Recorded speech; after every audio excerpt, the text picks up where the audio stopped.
bring in our Danielle Smith from Global News Radio, 770 CHQR. Danielle, no doubt you'll be unpacking this one as it unfolds starting at 10 o'clock this morning. Yeah, it's going to be fun to watch. I think it's going to be interesting for all of us because we're going to say, who is that person? There's going to be a lot of unfamiliar names that we will have to get familiar with, just as there was when the previous government came in as well.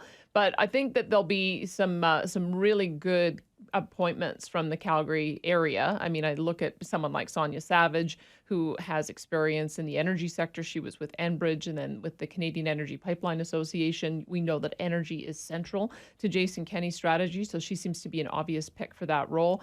Also, Rick McIver being the only one, aside from Jason Kenney himself, with cabinet experience and also pretty familiar with how to manage a budget with all the work that he did on council in the city. I would expect that he would probably be finance minister.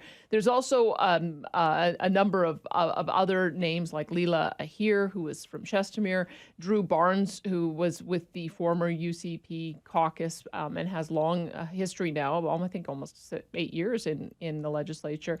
So some of those veteran names will probably be elevated to higher profile positions as well. And then we've also heard from Rachel Notley that she's going to wait to see who's in what position before she appoints her own shadow cabinet, which makes some sense because you want to be able to match your strongest opposition members with the strongest portfolios, so that you can make sure that you do some good work there. So I think it's going to be fun to watch this unfold today. Yeah, the other question is, how big is he going to go?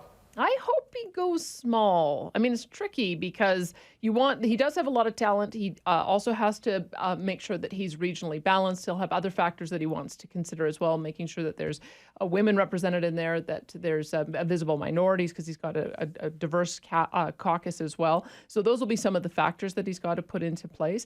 But I think from sending the right message, he would want to have a small cabinet. If I remember when Rachel Notley was elected, I think she started off with only 12 people.